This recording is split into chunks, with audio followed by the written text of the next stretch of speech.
نستعين ونستغفره ونؤمن به ونتوكل عليه ونعوذ بالله من شرور أنفسنا ومن سيئات أعمالنا من يهده فلا مضل له ومن يضلل فلا هادي له أشهد أن لا إله إلا الله وحده لا شريك له وأشهد أن محمدا عبده ورسوله لا نبي بعده اللهم صل وسلم على سيدنا محمد وعلى آل سيدنا محمد قال الله تعالى في القرآن الكريم أعوذ بالله من الشيطان الرجيم يا أيها الذين آمنوا اتقوا الله وقولوا قولا سديدا يصلح لكم أعمالكم ويغفر لكم ذنوبكم ومن يطع الله ورسوله فقد فاز فوزا عظيما قال رسول الله صلى الله عليه وسلم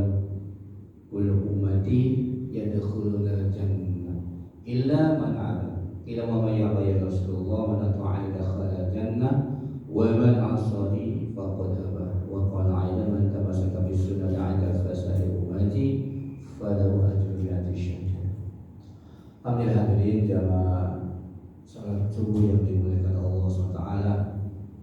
Lagi dan lagi sampai kita tiada lagi, marilah senantiasa kita selalu meningkatkan rasa syukur kita kepada Allah SWT atas segala nikmat yang Allah berikan kepada kita. Hari ini kita dibangunkan dari subuh, itu artinya Allah masih memberi kesempatan pada kita untuk beribadah kepada-Nya. Banyak orang Bapak Ibu yang malamnya tidur bangun dari kubur, ya kan? Sering kejadian kita semalam masih sehat, pagi dari kubur mati.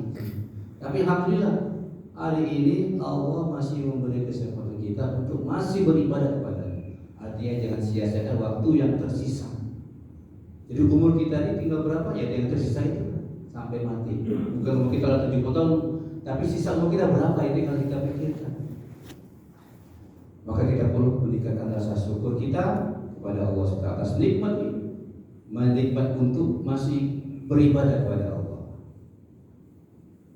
Kemudian salawat dan salam tak lupa kita haturkan juga kepada junjungan kita Nabi besar Muhammad SAW, atas pikir beliau, atas risau beliau, atas jeripaya beliau, atas perjuangan beliau, cucuran darah dan keringat beliau. Bapak Ibu, kalau tidak ada Nabi, tidak ada para sahabat yang meneruskan kerja Nabi, maka Islam tak sampai kepada kita.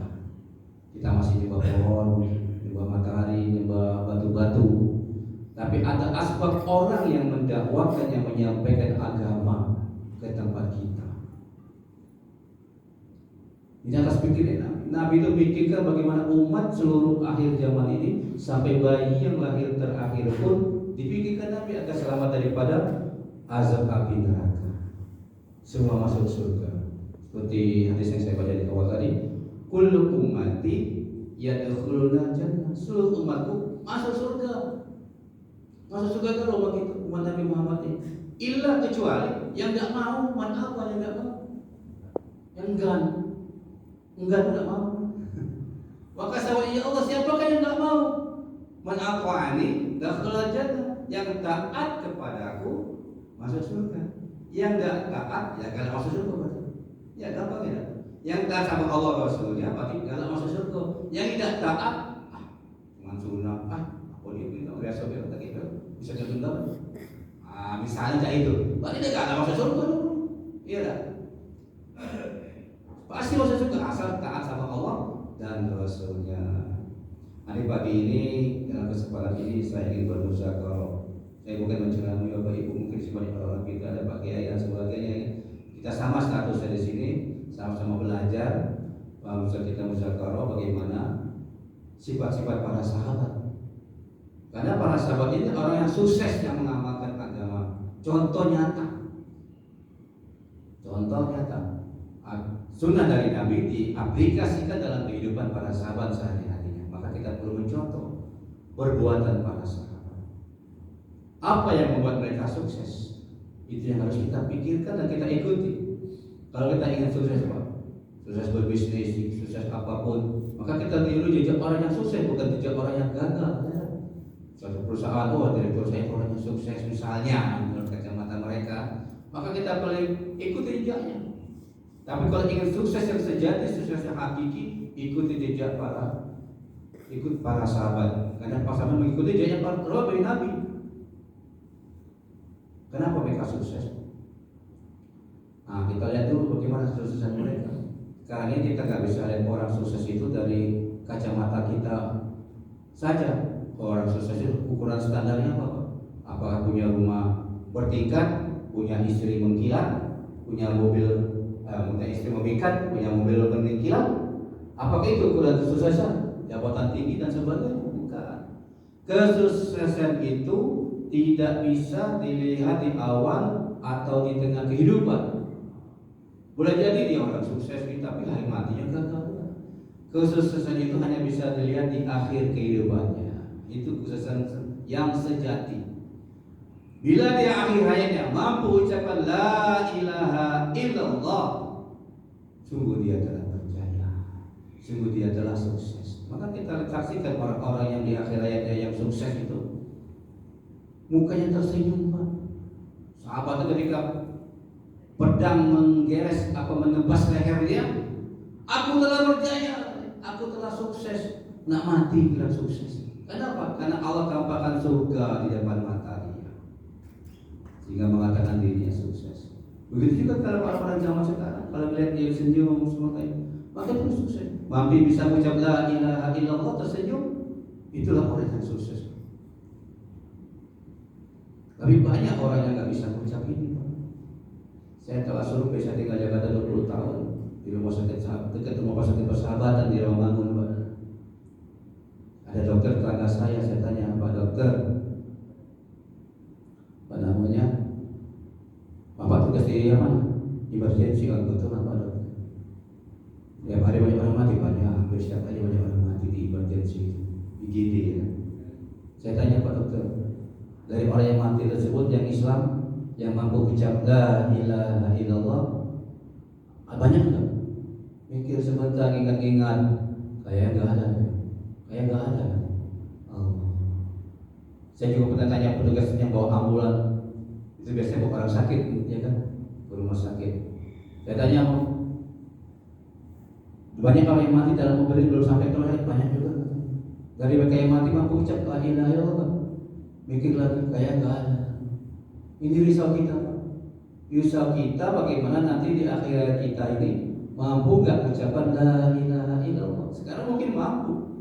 Karena apa? Karena ketika kita mau mati itu putus hubungan kita dengan otak kita, Pak.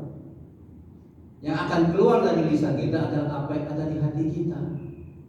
Kalau hati kita ada kebesaran Allah, ada keagungan Allah, maka dengan mudah kita akan ucapkan la ilaha illallah. Tapi kalau hati kita ada kebesaran dunia, toko, kantor, jabatan, anak, istri dan sebagainya, lebih kita cintai pada Allah dan Rasulnya, maka itu yang akan keluar dalam hati kita. Maka jangan heran kalau dalam hati, tolong jaga tokoku, tolong jaga ini, jaga itu dan sebagainya. Karena itu ada di hati dia, bukan mengucap la ilaha illallah. Ini contoh aja Pak ya. Sebenarnya kisah nyata juga nih. Tukang koran Pak, tiap hari jualan koran pagi, koran minggu, koran sore, koran macam-macam koran dia jualan. Jika kebesaran koran masuk ke dalam hati dia, dibicarakan koran dan setiap hari. Suatu ketika orang ini kecelakaan, maka nak ditalkin, Pak, ucap koran, nak mati masih ucap koran. Kenapa? Dalam hatinya ada kebesaran koran. Dengan koran dia bisa hidup, dengan koran dia bisa makan. Ini contoh Pak, dan tidak ada contoh yang lain. Dalam kebesaran lain juga ada yang seperti itu banyak, Pak. Kalau saya ceritakan semua nggak habis ini. Maka orang yang mampu ucapkan la ilaha illallah di akhirnya masuk surga. Mangkana la ilaha illallah khalal jannah. Akhir kalamihi la ilaha illallah khalal jannah. Sampai pada akhirnya mampu ucapkan la ilaha illallah ke surga. Maka kita usaha bagaimana hati kita ini bisa mengucap la ilaha illallah. Usaha bagaimana hati kita ada kebesaran Allah. Usaha bagaimana hari-hari kita hanya mengagungkan Allah. Lantas saya di mana tempatnya? Ya kalau rumah itu letaknya di tempat nyobain, mobil letaknya di mana? Di garasi. Istri di mana? Di samping. Jangan dia masuk hati. Boleh masuk hati, tapi jangan melebihi Allah dan Rasulnya. Tapi kalau hati itu ada rumah, ada mobil, ada kantor, ada jabatan, ada anak istri, berat buat nak wajib itu beratnya. Bang, salah bang. Di rumah apa sholatnya? Mau baik, rumah kamu jadi imamnya. Nah, ini seolah bagus lah bikin kayak gini. Bikin kayak gini sholat bagus, belajar sholat berjamaah di rumah bagus nggak? Yang tidak mau mencontohkan pak berjamaah di rumah itu masalahnya. Dari mana asalnya orang sholat fardu berjamaah di rumah sama anak istri itu? Gak pernah contohnya pak. Nabi Yusuf tidak pernah tinggal sholat berjamaah. Kalau sholat sunnah di rumah Nabi itu boleh berjamaah, sholat tarawih berjamaah sama sekolah itu sholat sunnah. Sholat fardu di masjid yang lagi wanita afdolnya di rumah. Bapak yang bermanfaat Ta'ala, itulah la ilaha illallah. Sifat para sahabat yang pertama melihat kalimat la ilaha illallah Muhammad Rasulullah. La ilaha illallah adalah kalimat iman. Dengan la ilaha illallah maka hilanglah kemusyrikan dan bid'ah. Tanda-tanda orang bila sifat ini ada dalam hatinya, semakin hari semakin cinta kepada Allah, semakin hari rindu kampung akhirat. Rindu kampung akhirat. Datangnya harta tidak akan membuat dia bergembira. Hilangnya harta tidak membuat dia bersedih. Kalau kita masih sedih hilang harta kita, Pak. Malingan motor, nangis tujuan di malam. Makanya ada kawan bilang motor ya, Pak. Ya Pak Haji, ada kehilangan motor, siapa tidak? Sedih dia isi urusan kehilangan motor, sedih kan? Kalau siapa tuh hilang, alhamdulillah ya Allah, rumahku hilang misalnya. Tapi kita nak belajar, kita belum mampu terus buat seperti itu kan? Nah, saya pun belum mampu, kalau sudah sedih juga kan? Tapi jangan sampai kesedihan kita itu terlalu. Kalau bisa bergembira hilangnya harta itu sahabat. Jangan itu para sahabat. Datangnya harta tidak bergembira, sedih ya Allah, ini ada harta takut jadi fitnah. Nah, itu sahabat kita nak belajar, Pak, saya pun belum mampu. Kadang-kadang pasti gembira, datangnya harta. Hilangnya harta bersedih ya kan? Tapi para sahabat itu datangnya harta membuat mereka bersedih, hilangnya harta bergembira. Kita nak belajar, Pak, belajar sifat seperti itu. Muhammad Rasulullah. Kalimat amal. Bagaimana kita 24 jam kehidupan kita ini mengikuti cara Nabi. Bangun tidur lagi ya kan, ikut cara Nabi. Bagaimana Nabi tidur, bagaimana Nabi makan, bagaimana Nabi berjalan, ikuti cara Nabi. Itu kan sunnah kata orang. Jangan sepelekan sunnah, Pak. Bagi orang-orang yang imannya benar, kalau tidak mengamalkan sunnah itu rugi. Memang tidak berdosa tapi rugi, Pak. Rugi. Contoh zahir batin Nabi, penampilan Nabi. Misalnya bersorban seperti ini. Ini fadilahnya apa, Pak? Kalau kita sholat pakai sorban seperti lilin kepala ini, seperti sholat 70 kali. 70 kali lebih baik. Kita nggak mampu sholat subuh 70 kali, sholat zuhur 70 kali, sholat asar 70 kali, tidak mampu kan? 50 kali tidak mampu, 5 kali belum tentu ya. Tapi dengan melilitkan kain sorban di kepala jadi 70 kali lipat. Tambah lagi bersiwak 70 kali lagi. Mudah kan? Emang ujiannya kok malu. Dulu saya pakai sorban ini, Pak. Dalam malah saya ucap kiai ini yang cantik kata kiai ini ada perasaan seperti itu, Pak. Berat, Pak. Apalagi dalam majelis semua ada Habib ya kan. Oi, malu betul. Tapi pakai bae lama-lama istiqomah. Enggak kata kesan lagi biasa, Pak. Kalau bermalu juga belajar, Pak, kita sholat sunnah di rumah ya. Nah, jadi coba. Pakai kunci tutup lagi. Dia belajar ke masjid, pas sholat pakai habis itu buka. Karena banyak amalan-amalan sunnah ini melipat gandakan amalan lainnya atau pahalanya sama di pahala yang lain. Contoh misalnya baca Al-Ikhlas 3 kali kan, sama baca khatam Quran tidak. Sholat Isya nanti sebentar lagi ada Isya setelah terbit matahari 10 atau 15 menit dari waktu terbit, maka masuk waktu Isya, maka barang siapa yang subuh berjamaah kemudian zikir, tidak bicara dunia, zikir dalam arti bisa baca Quran, bisa muzakarah, bisa duduk pengajian seperti ini sampai terbit matahari. Setelah 10 atau 15 menit terbit matahari, sholat 2 rakaat, maka dia akan mendapat pahala haji umroh yang mabrur, yang sempurna. kita pergi haji belum tentu mabrur.